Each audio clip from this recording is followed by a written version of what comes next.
how do we talk about Islam begins with the question of how to define an entire religious tradition. For scholars like myself, Islam is not a thing, an object with borders and properties that can be measured and weighed. For us, Islam is the collection of all things that Muslims have said or done over time, just as Christianity is the collection of all things that Christians have said or done over time. Any person speaking from within their tradition has the right to define that tradition. This means that Christians have the right to say Christianity is X, and Muslims have the right to say Islam is Y. My challenge as a scholar is to recognize the incredible diversity of Muslims and their experiences and voices, both today and throughout history. Muslims today live on every continent. Most media coverage related to Muslim peoples focuses on a vague part of the world called the Middle East, which sometimes includes North Africa and parts of Central Asia, depending on who you ask. Within this region, people often confuse the terms Muslim and Arab. Arab refers to an ethnic identity related to people who speak Arabic as a native language.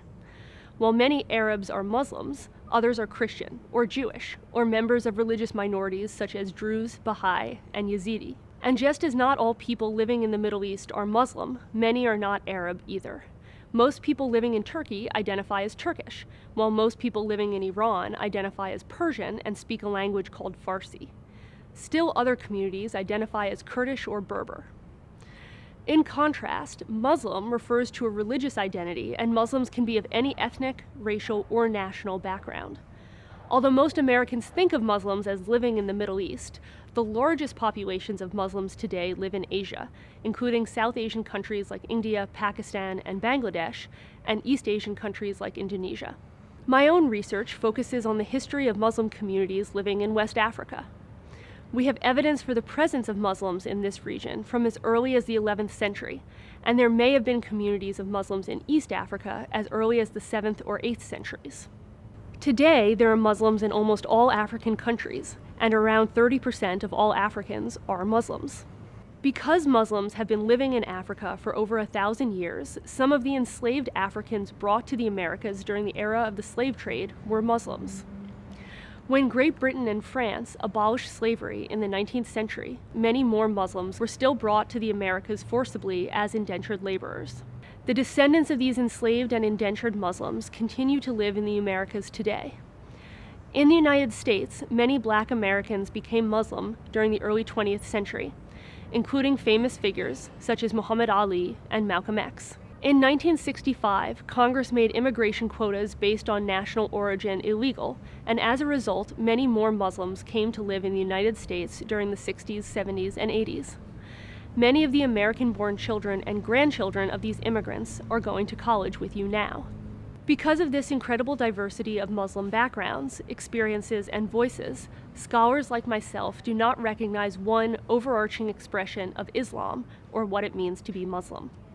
A Muslim living in China might answer the question, what is Islam, in a way very different from someone living in Kenya, someone living in Trinidad, or someone living in France. Even within one country, Muslims of different ethnic, racial, or class backgrounds, or simply of different personalities, might define their religion very differently from one another. As a scholar, I choose not to take sides. I do not recognize any of these definitions as more or less accurate, or more or less true. For me, Islam is a vast, never-ending collection of voices and experiences.